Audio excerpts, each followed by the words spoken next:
Halo, assalamualaikum warahmatullahi wabarakatuh. Kembali lagi dengan saya Yana dalam kisah perjalanan hidup saya sendiri, bukan orang lain. Oh iya, sebelumnya mohon maaf, kemarin sempat tertunda video-video yang udah saya kirim. Sekarang hari ini saya ingin melanjutkan kembali, ingin menceritakan dan mengisahkan perjalanan hidup saya. Kemarin sampai di mana ya, saya lupa lagi. Oh iya. Sampai menceritakan saya syuting ketemu dengan orang yang baik itu kan. Nah, jadi gini. Setelah saya mendapatkan pekerjaan syuting, walaupun itu menjadi ekstras, menjadi figuran, tapi saya di situ udah bersyukur dalam arti apa? Dalam arti kayak disambungin hidup kembali gitu loh. Minimal saya udah ancang-ancang, udah ada kerjaan, nggak nganggur lagi, walaupun itu jarang, walaupun itu belum seterusnya gitu. Saya nggak tahu itu bakal seterusnya apa enggak, saya kerja di entertain ini. Nah, akhirnya apa ya, saya jalanin aja dulu, saya jalanin kerjaan saya, walaupun saya jadi ekstras nggak seberapa gitu ya. Menurut saya sih itu, walaupun menurut anda itu kecil, tapi menurut saya itu berharga. Dalam arti berharga, saya untuk mendapatkan uang 25.000 itu, kalau nggak ada jalan kerjaan itu dari mana? Nggak bakal ada orang sekonyong-konyong kita ngasih 25.000, itu nggak bakal. Jadi saya selalu bersyukur, selalu bersyukur berapapun rezeki kita, saya terima gitu loh. Daripada saya harus nyolong, daripada saya harus berbuat nggak baik. Nah, itu kan lebih bahaya. Satu bahaya untuk diri kita sendiri. Yang kedua, itu kalau ketahuan kita malunya kayak apa, bener nggak? Nah, ya intinya saya berharap ya mungkin ini untuk awalan. Maksudnya untuk awalan saya bekerja di tempat seperti ini, bekerja di entertain ini. Cuman saya berpikir saya jangan mudah putus asa.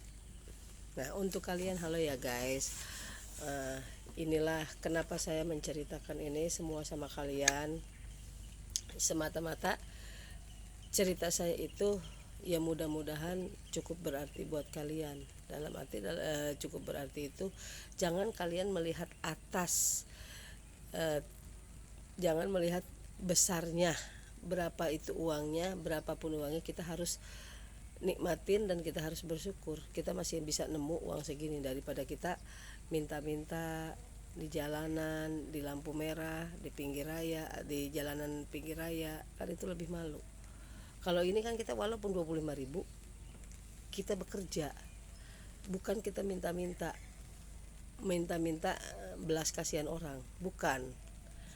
Nah, dan untungnya, alhamdulillahnya, keberuntungan alhamdulillahnya, saya itu enggak pernah yang namanya minta-minta atau apa gitu, enggak. Saya cukup kalau saya punya tenaga masih bisa saya gunain, saya kerja gitu. Itu. Nah, kenapa motivasi saya seperti ini?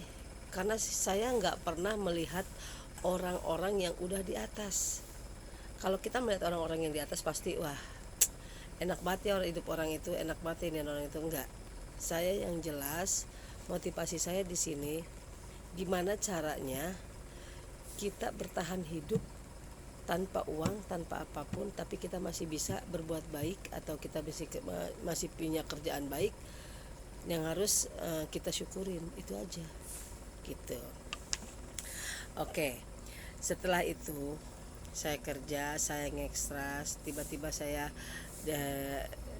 ketemu orang itu, entah itu awalnya saya nggak tahu dia itu bagian apa, dan saya nggak pernah mau nanya dia bagian apa.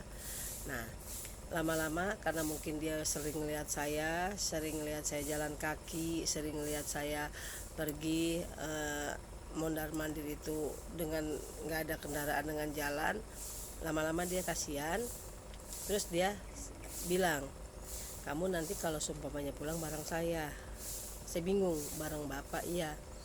Wah, bareng bapak enak nggak ya? Saya selalu, enak nggak ya kalau bareng bapak ini, takutnya gimana gimana. Tapi dia bilang, ya udah kalau kamu misalnya takut bareng saya gimana gimana, takut ada omongan, kamu tunggu saya di luar di gang.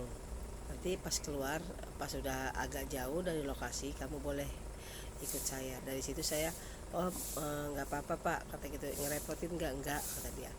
Akhirnya saya ikutin apa kata dia. Saya suruh tunggu di gang, saya ngikut di gang. Akhirnya pas itu dia cerita, gimana kalau kamu masuk jadi make up aja, katanya. Kalau seumpamanya kamu ikut jadi ekstras, uang kamu pasti yakin gak cukup. Emang sih yakin gak cukup, tapi saya alhamdulillah aja. Kan saya bilang saya bersyukur. Saya bilang sama dia, iya sih pak, tapi saya bersyukur karena mungkin ini baru rezeki saya segini gitu loh. Ya kan bisa lebih baik kalau kamu jadi make up, kamu belajar, kata dia gitu. Ya untuk awalan sih tacap dulu, kata dia gitu. Nggak harus make upin kalau emang belum bisa. Nanti kan lama-lama kalau udah bisa, lama-lama juga kamu pasti bisa, kata dia. Yakin saya bisa, kata dia gitu. Nah nanti saya ajuin kamu, katanya, jadi make up. Nah setelah diajuin jadi make up, nanti katanya paling kamu digaji dulu, entah itu berapa nanti saya tanyain dulu, dia bilang gitu. Nah pasti nanti kalau kamu udah bisa, udah pintar, kamu jangan mau gaji bulanan. Saya ajuin lagi kamu per episode. Saya nggak ngerti itu per episode itu apa gimana. Nah, dia bilang beda sama gaji. Kalau gaji kan kamu satu bulan sekian, tapi kalau per episode, suatu saat kamu udah nggak ada, udah selesai nih di kerjaan ini, kamu masih punya ada sisa kerjaan kamu, nah masih bisa dibayar. Oh gitu ya pak, iya. Ya saya nurut aja tuh waktu itu. Saya bilang boleh deh pak, terserah deh, kan masalahnya ini saya belum ngerti kerja di entertain itu seperti apa gitu loh. Ya akhirnya dia ya udah oke, nanti saya ajuin ya, saya bilangin sama chipnya nanti saya tahu. Saya cuman bisa alhamdulillah ya Allah, saya ketemu orang baik gitu loh. Saya ketemu orang baik yang nolong saya, yang nyambung hidup saya, yang tadinya saya udah putus asa gimana, dalam 1 bulan nanti saya belum bisa ngirimin ke anak pulang ke kampung gitu. Tiba-tiba ada kerjaan seperti ini, ada tawaran seperti ini, ya saya bersyukur. Alhamdulillah ya Allah ya Robbi, engkau masih sayang sama hamba. Saya cuma bilang begitu. Setelah saya selalu bersyukur, bilang alhamdulillah, alhamdulillah, alhamdulillah. Nah besoknya saya dikasih kabar lagi sama dia. Dikasih kabar besok kamu, katanya udah kamu jadi make up aja, katanya gaji kamu 1,5 tuh. Saya bersyukur ya Allah, saya gaji 1,5 menurut saya itu udah besar banget, karena saya berpikir gaji zaman dulu orang pabrik aja cuman baru 1 juta, 1 juta belum ada lewat, ini saya 1,5 udah bersyukur. Saya bilang ya Allah alhamdulillah. Nah kamu belajar dulu deh, katanya, di sini sampai gaji kamu 1,5. Nanti kalau udah kamu di sini udah beberapa bulan, saya lihat kamu udah bisa pegang orang, make upin orang dikit-dikit, saya ajuin lagi kamu ke per episode. Saya bersyukur ya Allah, sampai nangis itu saya. Saya bilang ya Allah, untung saya ketemu, benar ibaratnya cita-cita saya saya pengen terjun ke dunia syuting, pengen terjun ke acting. Itu seenggaknya walaupun saya dulu pernah berdoa ya Allah, lagi masih almarhum masih ada, saya pernah berdoa ya Allah, aku kan maniak gitu, lihat sinetron itu paling hobi, paling suka, paling demen gitu.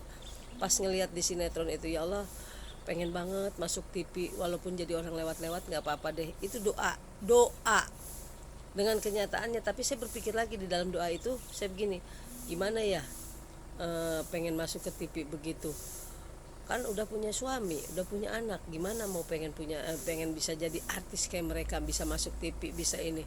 Nah mungkin itu Allah ya, entah itu saya doa atau apa, saya nggak ngerti. Yang jelas intinya saya batin di situ.